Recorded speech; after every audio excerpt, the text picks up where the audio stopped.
Have you ever wondered how far someone might go when driven to desperation and convinced of their own superiority?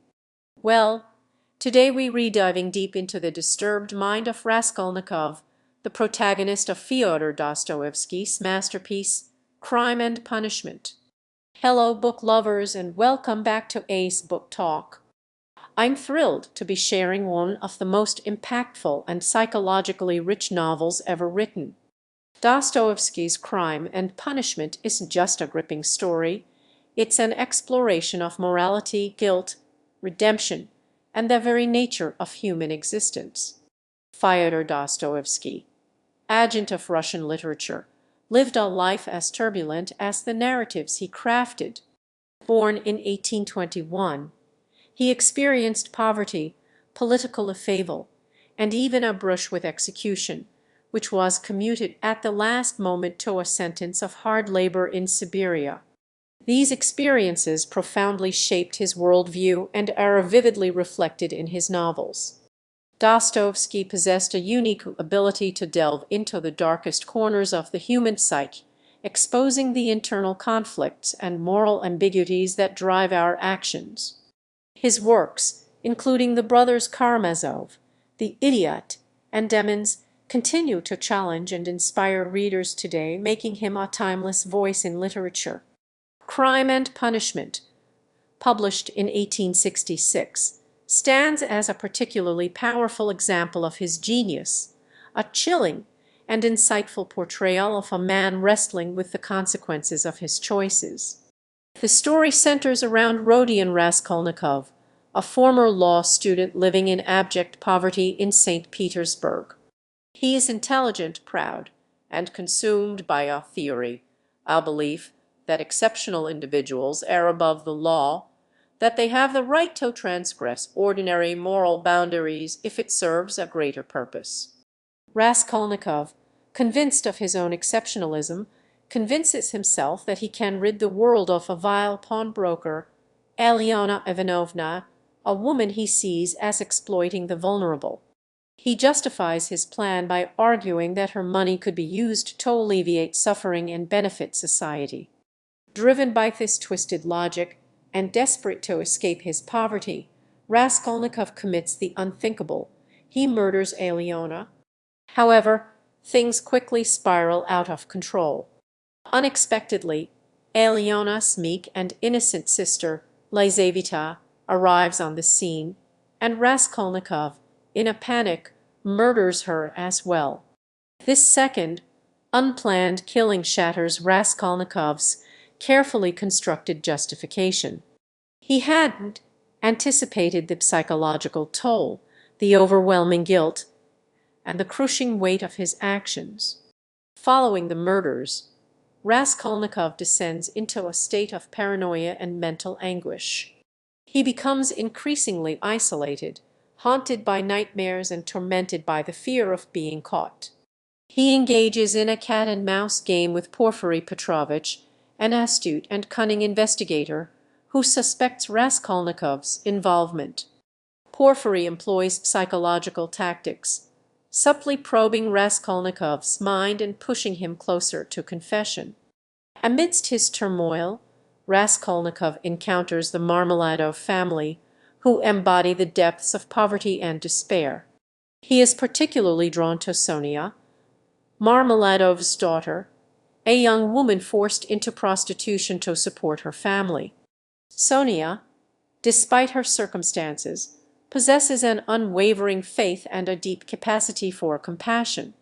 She becomes Raskolnikov's confidant and, ultimately, his path to redemption. Sonia encourages Raskolnikov to confess his crime and accept the consequences.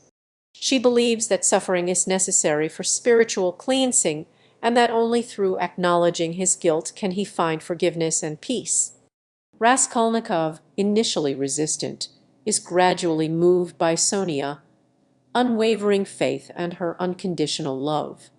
The climax of the novel arrives when Raskolnikov, driven by both guilt and Sonia's influence, confesses to the police. He is sentenced to exile and hard labor in Siberia.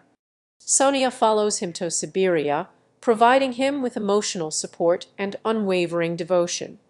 In Siberia, Raskolnikov continues to struggle with his pride and his intellectual justifications. However, through his suffering and his interactions with Sonia, he slowly begins to experience a spiritual transformation. He starts to question his belief in his own exceptionalism and to recognize the inherent value of all human life. The novel ends with a glimmer of hope. Crime and Punishment offers profound insights into the complexities of human nature and the struggle between good and evil within us all. One of the key takeaways from this novel is the destructive power of intellectual arrogance. Raskolnikov's belief in his own superiority led him to commit a heinous act, demonstrating the dangers of abstract theories divorced from empathy and moral responsibility. Another important lesson is the transformative power of suffering and redemption. Dostoevsky suggests that suffering, though painful, can be a catalyst for spiritual growth and self-discovery. Raskolnikov's journey through guilt, confession, and exile ultimately leads him to a deeper understanding of himself and the world around him. Finally, Crime and Punishment highlights the importance of compassion and faith. Sonia's unwavering faith and her unconditional love for Raskolnikov serve as a beacon of hope in a world filled with darkness and despair.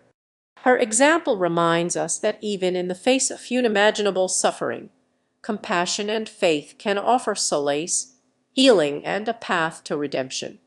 The book really drives home the idea that true strength lies not in intellectual prowess or a sense of superiority, but in empathy, humility, and the willingness to connect with others on a human level.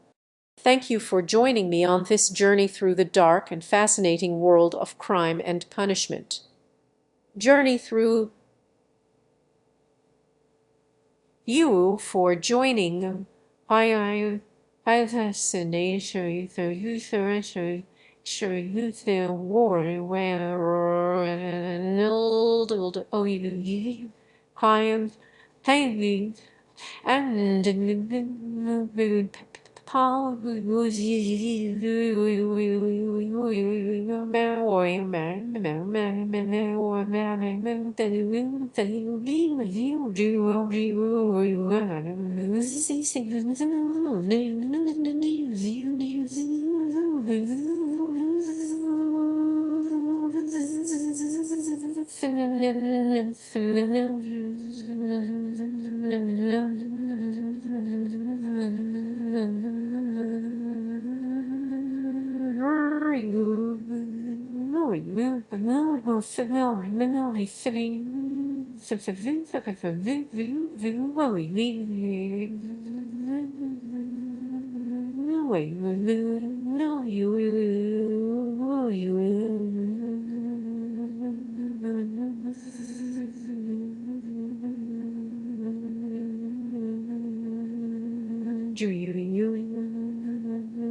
I hope this discussion has inspired you to pick up this classic and explore its timeless themes for yourself.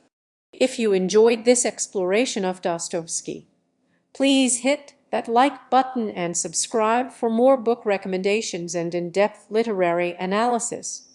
What are your thoughts on Raskolnikov's motivations? Let me know in the comments below. Until next time, happy reading.